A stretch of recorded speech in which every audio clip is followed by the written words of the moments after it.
بسم اللہ الرحمن الرحیم اللہم صلی علی سیدنا و مولانا محمد وعلی آل سیدنا و مولانا محمد افضل صلواتک بعدد معلوماتک وبارک وسلم۔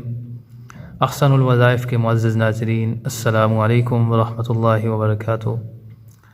معزز ناظرین، آپ کی خدمت میں ایک نئی ویڈیو کے ساتھ ایک بار پھر حاضری کا موقع ملا ہے۔ اللہ تعالیٰ میری اس حاضری کو قبول فرمائے اور آپ کا یہ سننا اللہ تعالیٰ قبول فرمائے۔ ناظرین، آج میں آپ سے ایک بڑا ہی عجیب و غریب عمل شیئر کرنے جا رہا ہوں، جو اس سے پہلے شاید ہی آپ نے کبھی سنا ہوگا۔ ناظرین، حضرت کعب رضی اللہ تعالیٰ عنہ ایک صحابی رسول صلی اللہ علیہ وسلم ہیں۔ وہ فرماتے ہیں کہ رسول اللہ صلی اللہ علیہ وسلم جب یہ چاہتے کہ مشرکین آپ کو نہ دیکھ سکیں، یعنی آپ مشرکین کی نظروں سے اوجھل ہو جائیں، مشرکین آپ کو دیکھ نہ سکیں، تو قرآن مجید کی 3 آیتیں پڑھ لیتے تھے۔ اس کے قرآن پاک کی یہ 3 آیتوں کے پڑھنے کے اثر سے آپ صلی اللہ علیہ وسلم کو کفار نہیں دیکھ سکتے تھے۔ یہ آیتیں میں آپ کے ساتھ شیئر کروں گا، لیکن اس کے حوالے سے 1-2 واقعات وہ اور بھی آپ کے ساتھ شیئر کروں گا۔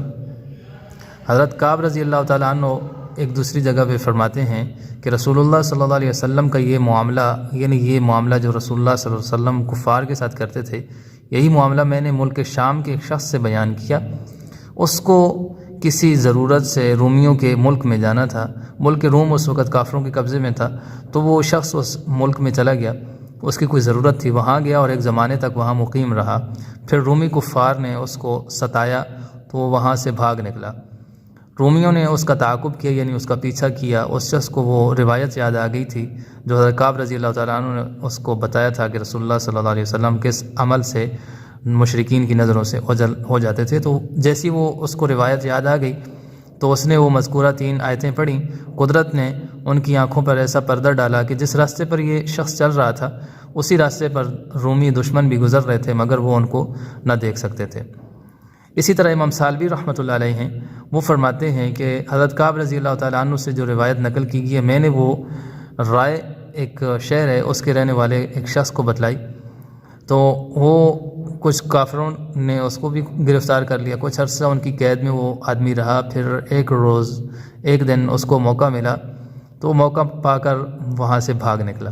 یہ لوگ اس کا پیچھا کرتے رہے، پیچھا کرتے ہوئے اس شخص کے پیچھے لگے رہے، مگر اس شخص نے بھی یہ 3 آیتیں پڑھ لیں، اور اس کا یہ اثر ہوا کہ اللہ تبارک و تعالیٰ نے ان کی آنکھوں پر ایسا پردہ ڈال دیا کہ وہ اس کو نہ دیکھ سکے۔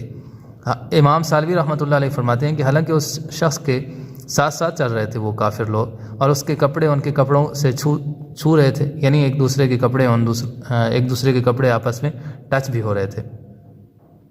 امام قرطبی رحمہ اللہ ہیں، انہوں نے تفسیر قرطبی لکھی ہے، وہ بھی فرماتے ہیں کہ ان 3 آیتوں کے ساتھ سورہ یاسین کی تقریباً 10 آیات وہ ملا لی جائیں، جن کو حضرت صلی اللہ علیہ وسلم نے ہجرت کے وقت پڑھا تھا، جب مشرکین نے مکہ نے آپ کے مکان کا محاصرہ کر رکھا تھا۔ آپ نے یہ آیات پڑھی اور ان کے درمیان سے نکلتے ہوئے چلے گئے، بلکہ ان کے سروں پر مٹی ڈالتے ہوئے گئے، ان میں سے کسی کو خبر بھی نہ ہوئی۔ تو ناظرین، یہ جو وظیفہ، جو عمل بتا رہا ہوں، یہ عمل دشمن کی نظروں سے چھپنے کا عمل ہے، دشمنوں کی نظر سے چھپے رہنے کا ایک عمل ہے، جو آپ حضرات کے ساتھ شیئر کر رہا ہوں۔ آیات میں آپ کے ساتھ شیئر کروں گا۔ ناظرین، سب سے پہلی آیت وہ انا جعلنا علی قلوبہم اکنۃ ان یفقہوہ وفی آذانہم وقرا۔ یہ سورۃ الکہف کی آیت ہے، آیت نمبر 57 ہے۔ میں آپ کے ساتھ شیئر کر رہا ہوں، اور اسکرین کے اوپر بھی انشاءاللہ آپ کو نظر آ رہی ہوگی یہ آیت آیت مبارکہ۔ آیت نمبر 1 تو میں نے آپ کے ساتھ شیئر کر دی، سورۃ الکہف کی آیت نمبر 57، انا جعلنا علی قلوبہم اکنۃ ان یفقہوہ وفی آذانہم وقرا۔ ناظرین، دوسری آیت کی طرف چلتے ہیں۔ دوسری آیت سورۃ النحل کی ہے، آیت نمبر 8 ہے سورۃ النحل کی، اولئک الذین طبع اللہ علی قلوبہم وسمعہم وابصارہم۔ یہ آیت ہے، آیت نمبر 8 ہے سورۃ النحل کی۔ ناظرین، آیت نمبر 3 کی طرف چلتے ہیں۔ اس عمل کی جو آیت نمبر 3 ہے، افرأیت من اتخذ الہہ ہواہ واضلہ اللہ علی علم وختم علی سمعہ وقلبہ وجعل علی بصرہ غشاوہ۔ یہ سورۃ الجاثیہ کی آیت نمبر 22 ہے۔ آپ کے سامنے اسکرین کے اوپر بھی شیئر ہو رہی ہیں تینوں آیات۔ ناظرین، جو آخر میں آپ حضرات کے ساتھ واقعہ شیئر کیا تھا امام قرطبی رحمۃ اللہ علیہ کا، وہ فرماتے ہیں کہ ان تینوں آیاتوں کے ساتھ سورہ یاسین کی بھی 10 آیات ملا لی جائیں، یعنی سورہ یاسین سے لے کر فَأَغْشَيْنَاهُمْ فَهُمْ لَا يُبْصِرُونَ یہاں تک یہ سورہ یاسین کی بھی یہ آیات ملا لی جائیں تو اس سے بھی ان آیات کا بھی یہی فائدہ ہوتا ہے۔ امام قرطبی رحمۃ اللہ علیہ نے فرماتے ہیں، آخر میں ایک اور واقعہ بھی وہ ذکر کرتے ہیں، میں آپ کے ساتھ شیئر کروں گا امام قرطبی رحمۃ اللہ کا ایک اور واقعہ۔ وہ فرماتے ہیں کہ مجھے خود ایک بار اندلس میں قرطبہ کے قریب قلعہ منصور میں یہ واقعہ پیش آیا کہ میں دشمن کے سامنے بھاگا اور ایک کونے میں بیٹھ گیا۔ دشمن نے 2 گھوڑ سوار میرے تعاقب میں یعنی میرے پیچھے لگا دیے اور میں بالکل کھلے میدان میں تھا، یعنی میرے آس پاس کوئی اس طرح کی دیوار نہیں تھی، کوئی اس طرح کی کوئی آڑ نہیں تھی جس کے ساتھ میں چھپ سکتا۔ تو وہ 2 گھوڑ سوار جو تھے وہ میرے پیچھے تھے اور میں ایک کھلے میدان کے اندر بیٹھ گیا، کوئی چیز پردہ کرنے والی میرے پاس نہ تھی، مگر میں سورہ یاسین کی آیتیں پڑھ رہا تھا۔ یہ دونوں سوار میرے برابر سے گزرے، پھر جہاں سے آئے تھے یہ کہتے ہوئے لوٹ گئے کہ یہ کوئی شخص شیطان ہے، کیونکہ وہ مجھے دیکھ نہ سکے۔ اللہ تبارک و تعالیٰ نے ان کو مجھ سے کیا کر دیا، اندھا کر دیا تھا۔ امام قرطبی رحمۃ اللہ علیہ نے اس کو سورۃ الاسراء یعنی 15ویں پارے کی جو سورۃ الاسراء ہے، سبحان الذی اسریٰ بعبدہ لیلا من المسجد الحرام، یہ جو سورت شروع ہوتی ہے، اس سورت کی تفسیر میں امام قرطبی رحمہ اللہ نے اس واقعہ کا ذکر کیا ہے۔ ناظرین، یہ آج کا ہمارا عمل تھا جو میں نے آپ حضرات کے ساتھ شیئر کیا ہے۔ آپ کو بھی ضرورت پڑ سکتی ہے کسی بھی موقع کے اوپر، تو آپ اس سے فائدہ ضرور اٹھائیے گا۔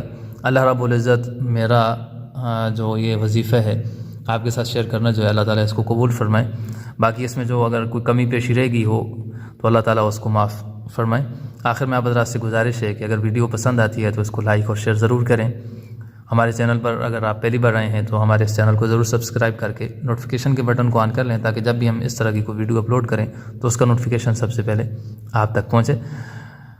اللہ تعالیٰ میرا اور آپ سب کا حامی و ناصر ہو۔ السلام علیکم ورحمۃ اللہ وبرکاتہ۔